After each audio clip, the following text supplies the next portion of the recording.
The attorneys in case number 126156, State of Kansas versus Jason Gleason, to please come forward.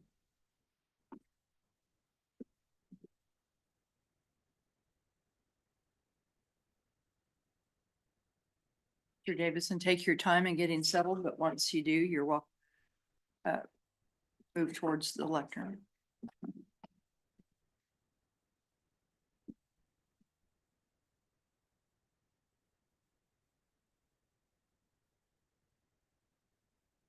May it please the court, Andrew Davidson, representing the state of Kansas. I would like to reserve 5 minutes of rebuttal time. 5 minutes is reserved. Your honors, this case happened during a short jury trial. The state produced evidence in this case. We began our case with our opening statements. And during the opening statements, the state focused its primary argument that this was, in fact, a physical contact theory of the case. At the end of the closing arguments, I did mention that there was some injury sustained to Austin Spencer to kind of put that idea out there because it was going to come up in this trial. At the end of my opening statement, the defense gave theirs. And during the course of their opening statement, they began talking about the injuries and what Mr. Gleason did and whether or not he was the proximate cause of those injuries, which opened some questions up for this case. The evidence was produced. The state called numerous witnesses and the lead investigator who testified that Mr. Spencer was working in the chow hall, and during the course of his duty there, Mr. Gleason walked up to him with his fists and began striking at Mr. Spencer, after which a chase was on, and Mr. Spencer, unfortunately, when he was going to tackle him, Mr. Gleason, he flew over the pile and struck his head. Prior to that, Mr. Carpenter, I believe was the witness, testified that there was video of this incident. I played the video for the jury. There was evidence that showed that Mr. Spencer was wearing glasses, and then the glasses were knocked off his face, which the state would show can only happen through physical contact. There was some question about the injuries to Mr. Spencer's forehead because when Mr. Spencer took the stand, he did not remember any of this event because of those injuries. Because this was a very short incident that maybe took less than a minute for it to happen, it sort of everything just kind of played together. Mr. Spencer could not remember anything. Even when I attempted to have him refresh his recollection using a report he had written, he said, no, that would not help me. So he is not a very good recollection witness, but the state then closed the case. And in a first part of the state's closing argument, the state focused entirely on the physical contact aspects of this case. I believe that the argument was that he was wearing glasses, that the glasses were knocked off his face through the punch that was made. It didn't land well, but it was good enough to knock his glasses off and make physical contact and cause a slight, very minor injury to the bridge of his nose, which Officer Carpenter had testified to earlier.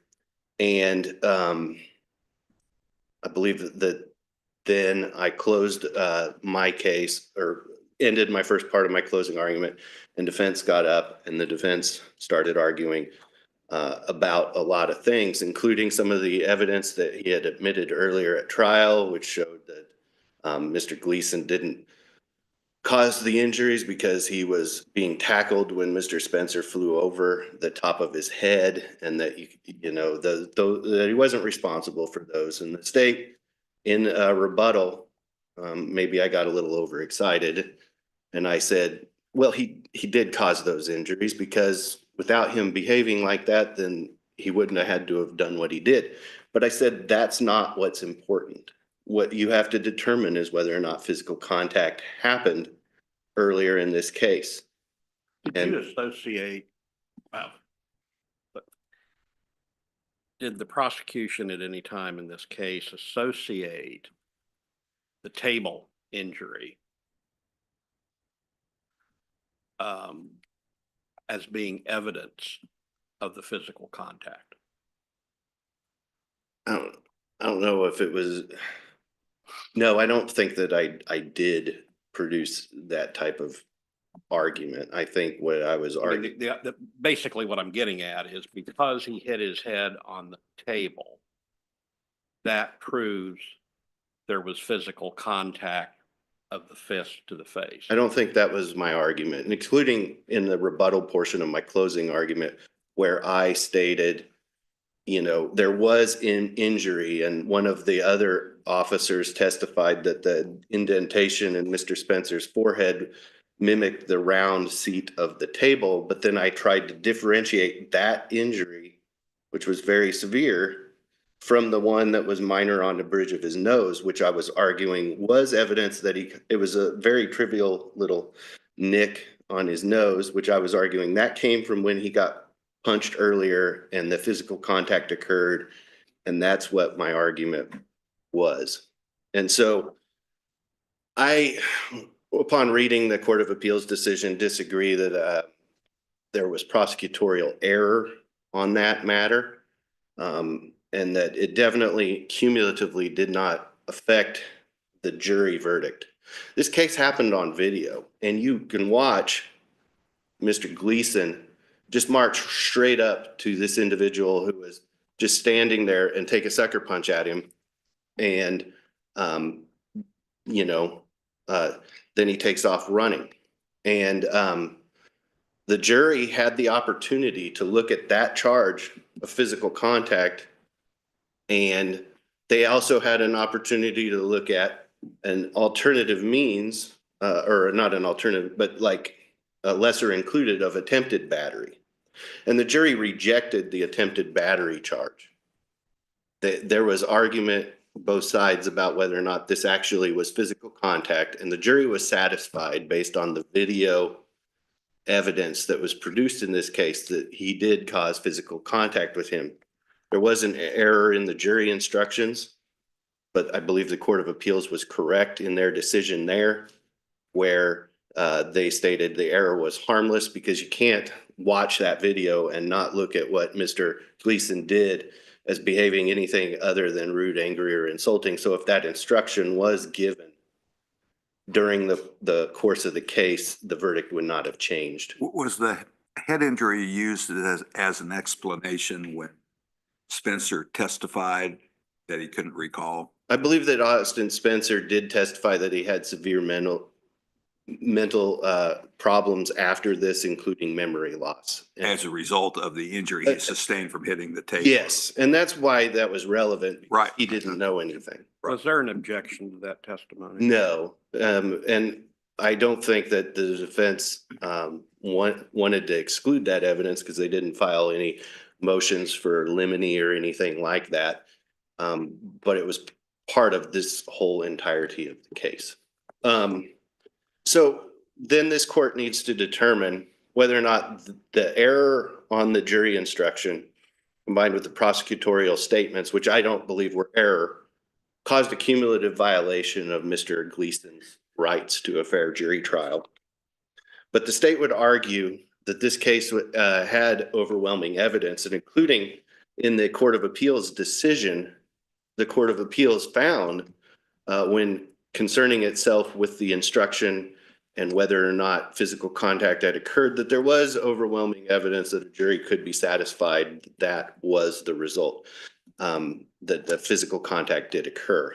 And then later they said, but it wasn't so overwhelming when coupled with prosecutorial statements. But I disagree with that. I think that the evidence was overwhelming, and regardless of what the state's argument was or defense's argument, the jury made the right decision here in finding Mr. Gleason guilty.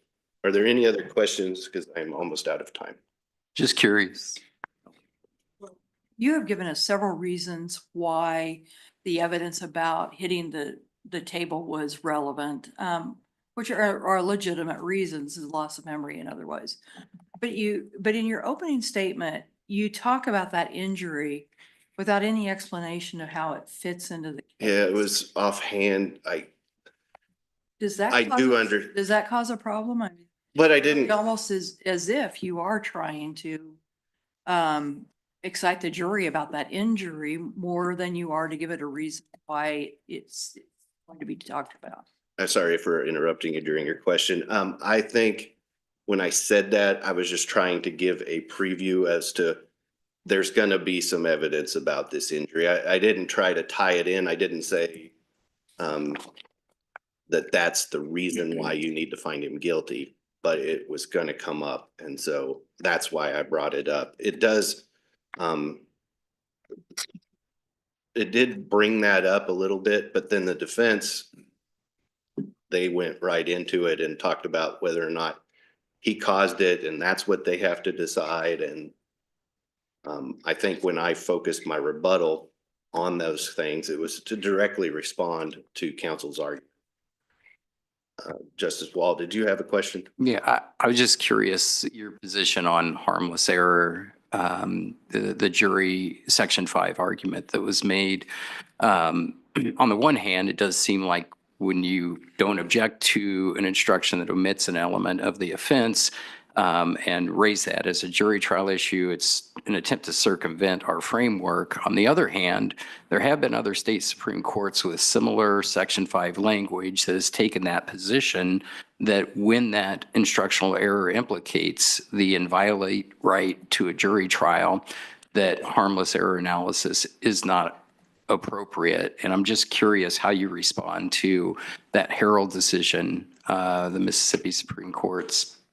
The way I respond is that this court has ruled numerous times in the past that that argument is not appropriate. I think there was some argument in 2015 regarding Herald, but as recently as last month, this court issued an opinion that harmless error is still what the standard is on instructional errors. With an omitted element? Does that make it different, though? I guess is my question, is that did he really have a full invocation of his jury trial right when he doesn't have a jury determination on an essential element? I think he did, Your Honor. He had the right in this case. And if that instruction was given, regardless of whether or not that rude, angry, or insulting manner happened or was instructed, it was there. And that's why I think a harmless error standard is appropriate in this case. Are there any other questions, Your Honors? Thank you.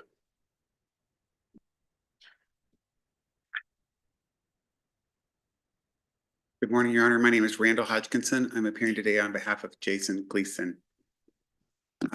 My intent or hope is I don't have a lot of commentary on the state's argument with regard to the procedural error. I mean, I think the court has asked some of the questions and some of the things that I would have highlighted. It was interesting to me as I was reviewing the case getting ready for argument that I wonder if there wasn't some sort of confusion, even when you look at the requested instructions in this case from the parties. Right? The parties were requesting instructions that had to do with causing bodily harm. And so it seems like there was some confusion about that. So I'm certain. I want to make sure you agree, because I didn't see anything, but just nail this down. Do you agree that the state never tried to say that the head injury with the table was proof of physical contact? No, that was not their theory. So, and would you also agree that it was relevant to mention the head injury on the table, particularly when Mr. Spencer's testifying? Because there was no objection, to be sure. Yeah, I think. It seems like there's two anchors here on a continuum for us to buy the argument that there's prosecutorial error. And it's just it's a, we have to talk about it.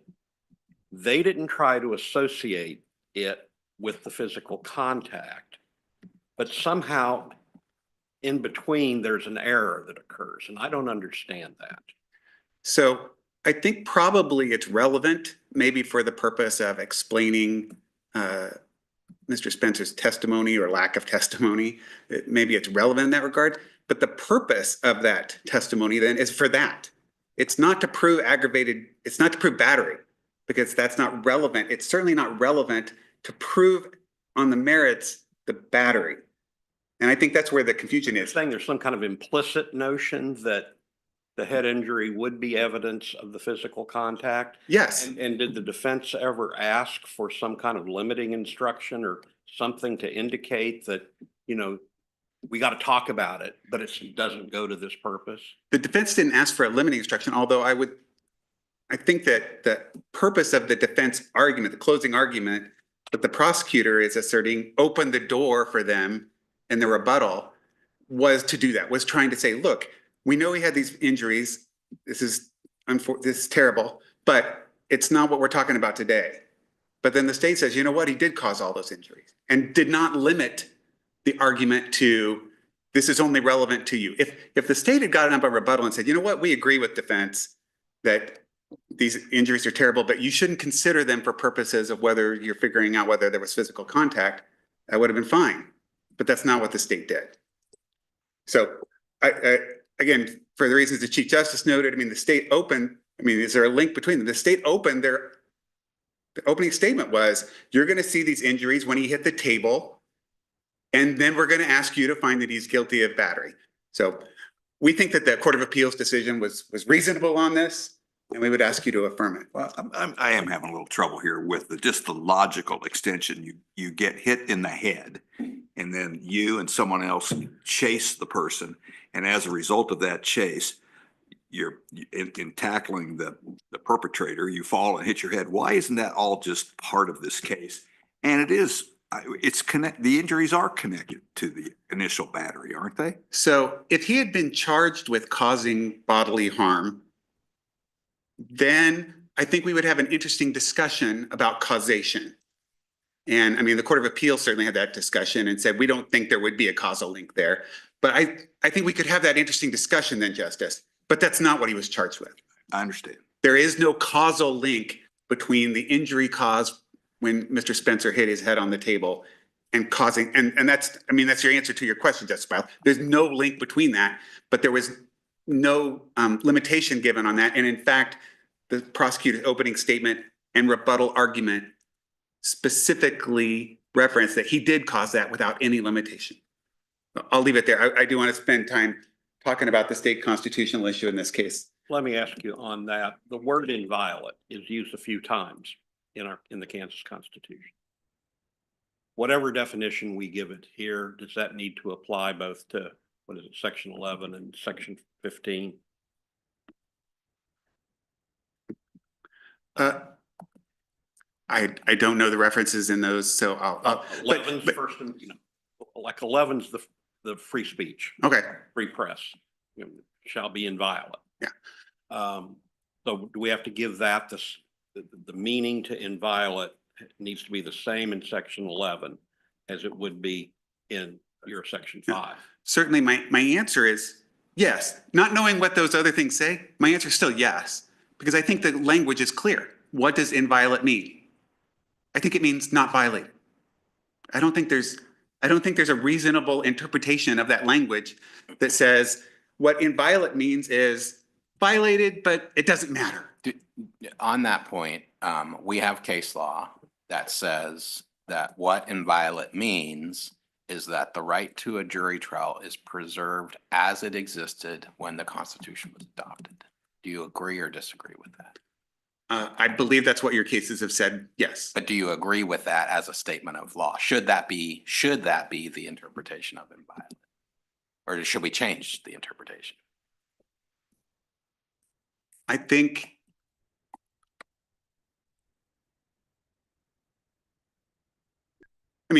I think the core is the plain language of the Constitution prevails. I mean, I don't think there's any inconsistency between the plain language in this case and the way that Section 5 has been interpreted.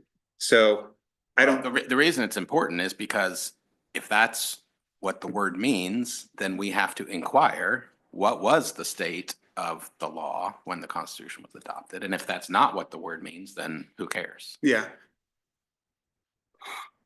Certainly. My obvious follow-up is going to be, what was the state of? Yeah. And so I certainly think the language of the Constitution controls. I think the state constitution controls this body. And so if it's clear, I mean, I suppose it's an interesting question of like, well, what if you decide today, the Kansas Supreme Court in 1868 or sometime didn't construe it correctly under the plain language of the document? Can you today say, we think that that was wrong today? Can you say that?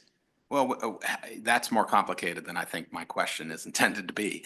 I guess I haven't heard you answer my first question, which is, do you think that an interpretive lens on Section 5 that simply says we preserve the jury trial right as it existed when the Constitution was adopted, do you think that's wrong or somehow inadequate? If it would lead to a construction of the Constitution that's not consistent with its plain language, I would find it not to be correct. I think the Constitution has to That's control. just circular. I mean, No, I don't think it is. I think well, it recognizes. If the plain language answer is, it means what it meant when we adopted the Constitution. I mean, I am asking you the plain language question. Do you disagree that that's what the word inviolate plainly means? I think the word inviolate means not violated. Yeah, but you have to have a standard. You can't just say not violated because you only can measure violations against the standard. And the reason that this court has historically chosen the standard as what the law was at the time the Constitution was adopted is because that makes some measure of sense. I'm asking for the standard. How do you tell whether it's violated? What is the standard against which you measure? Yeah, I mean, certainly as far as like the components of the right to jury trial and this court's understanding of what those components of a right to jury trial are in civil cases or in criminal cases under Section 5. As I understand it, the interpretive rules that you use would say we want to look at what we understood that the components of it to be, right? For example, in a criminal case, how many jurors do you have to have? Do you have unanimity? Those kind of things. That there are components about that, and then the interpretive lens that you would use, that you describe, would be like, well, what did we understand that to be then? I think I can accept that that's the test that you've used. So just final, really quickly, do you know of any case law from at the time our Constitution was adopted or prior, obviously in common law across the country, that said the failure to instruct on an element is a failure of the jury trial right? Is there any case that says that? I haven't, I mean, I certainly have assumed that. Yeah, your brief doesn't cite it. Yeah, and the state hasn't responded and I mean, the state has not suggested anything otherwise. The Court of Appeals in this case did not suggest anything otherwise. The standard we look to is what the law was at the time the Constitution was adopted. That just seems pretty important to me. Yeah. Do you agree? I certainly accept that the elements of the crime that it is a state constitutional violation that in a criminal case, if the jury does not find all the elements of the crime, and that's historically true.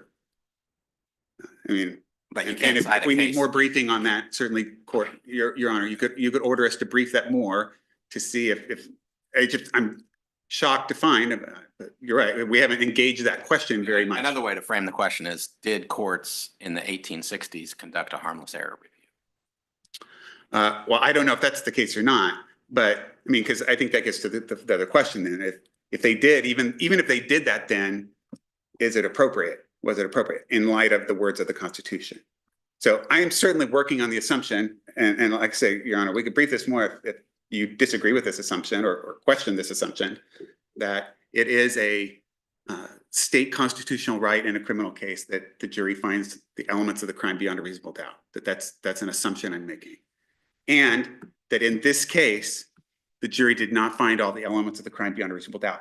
They couldn't because they weren't asked to. And so the question in this case, was the Section 5 right to jury trial violated? I think the answer is yes. And I think under the Constitution then, your job is done. Would you say a judge cannot direct a verdict in a criminal case? That's absolutely right. In fact, I was reading this case, I was reading the Court of Appeals decision, getting ready for this, and we had a sufficiency issue in this case. You didn't grant review on that, right? And so, we were doing, but the end of that decision is, and I've got 100 of these, right? Because we raised sufficiency issues, and the end of the Court of Appeals decision on that point was, this looks like counsel's thinly veiled request to have us re-examine the evidence, right? And we've seen a lot of cases. Sometimes that's fair criticism of me, sometimes it's not. But the point of that was, look, juries make decisions about facts. Judges give deference to jury decisions. That's the rule. That's the purpose or the underlying value of that statement. And to the extent that that's true, the problem here is you don't have that underlying jury verdict, that finding on which to give deference. In fact, if you find and apply a harmless error test in this case, you are doing nothing but substituting your judgment for that of a jury's. There is no jury finding in this case that any physical contact was done in a rude, angry, insulting manner in this case. There is no jury finding that. And if you would apply a harmless error test in this case, it can be nothing other than you substituting your judgment for that of the jury. And that's what the Constitution does not permit. Yet in the context of a directed verdict, and then on the civil side, in the context of motions for summary judgment, for example, we understand, or the law has long recognized, that if facts are uncontroverted, they can be dealt with as a matter of law. And so your argument would be that that cannot stand. That in a criminal case, that cannot stand. Why? What the Section 5 is a umbrella provision. Yeah, and perhaps it goes back to Justice Stiegel's question. I mean, assuming a historic understanding that that Kansas has never allowed a directed verdict in a criminal case. I'm not aware of that, although I haven't studied that question in detail. And certainly to the extent that it did, I would argue you shouldn't acknowledge that. Now, if that's true, then that was wrong when it was decided, and you should overrule it today. If you believe under our state constitution, under Section 5, that a district court can direct a verdict in a criminal case, I would ask you to overrule that, because it's.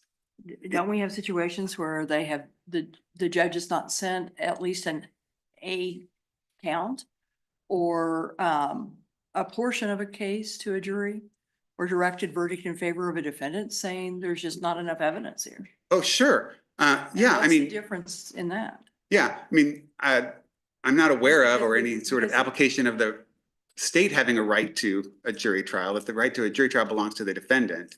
The Section 5's not, that is the wording of Section 10, Yeah. but it's And- not the wording of Section 5. And also we have federal constitution. So even if we lived in a world where the state does have some rights under Section 5, the federal constitution certainly says trial judges shouldn't send cases when there's insufficient evidence. I'm just trying to understand the impact of what you're proposing here, or what you're advocating for, and that would be that any omission of an element in a criminal case, the jury doesn't consider, and therefore it violates Section 5's inviolate right to a jury trial. Would that be true in our neater type of cases where the omitted element is the age, let's say an age factor, where it's clearly in front of the jury? Let's say they don't prove the defendant's age, but in his testimony or her testimony, he says he's 35 years old. Those kinds of cases where we said, yes, that's subject to harmless error analysis, and the jury couldn't have decided anything else. Would that be implicated here too? Those kinds of situations? Your Honor, I'm out of time. Can I answer the justice's question? You may. Yes, Your Honor. Yeah, I mean, that's exactly what we're I figured arguing. that was your answer. That in that case, the hypothetical you've given me, did the jury find all the elements, assuming Well, that they those couldn't have, facts that because you're talking about are elements of the crime? Right. Did the jury find those elements of the crime? No. Then the jury trial right was violated. And you can't go, here's the thing. And I'll that was close the with argument this. on those cases. I'll close with this. Yeah. I mean, again, I've got a lot of cases. We could find 100 cases that say, look, defendants aren't entitled to perfect trials. They're entitled to fair trials, right? Comes out of harmless error. We see this when we apply harmless error a lot, that there are some little errors that happen, and that's why we have a harmless error rule. I understand the policy behind it. You're not entitled to a perfect trial, but under our Constitution, under our state constitution, you're absolutely entitled to a jury trial. And if there's a violation, the appellate court should be done under our state constitution. I have one other question. Okay, so based on what you're saying, it's, you're saying that it's based on Section 5. So all the federal decisions, neither included, those are irrelevant because in Section 5, the word inviolate is used. I mean, everything is focused on that word, true? I don't know, I want to say everything, but it's largely, yes. I Okay. mean, and that's what the Herald Court recognized, right? That the Herald Court had applied neither before. And under the Sixth Amendment said that, recognizing that the United States Supreme Court has not found that the Sixth Amendment right to jury trial shall be inviolate. They haven't apparently found that. But the Mississippi Supreme Court and the Washington Supreme Court, which I followed up with additional authority, have found that where the state constitution says it's inviolate, what does that mean? It means not violated. In neither, is the right to jury trial violated? Yeah, it's just you find it's harmless. There's still a violation.